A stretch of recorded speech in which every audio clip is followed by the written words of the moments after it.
19مین نمایشگاه بین‌المللی گردشگری که سویچرند به عنوان عضوی از صنعت گردشگری در این نمایشگاه حضور داشته. بریم با هم ببینیم غرفه سویچرند چه خبره.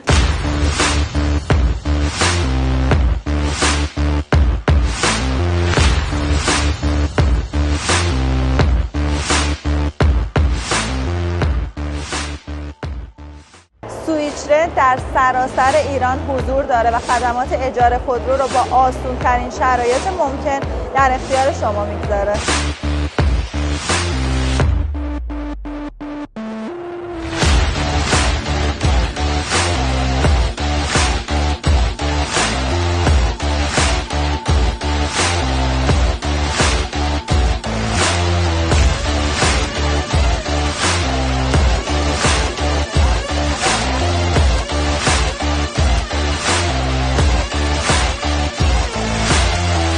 پایان این فصل سرد همیشه سبزه.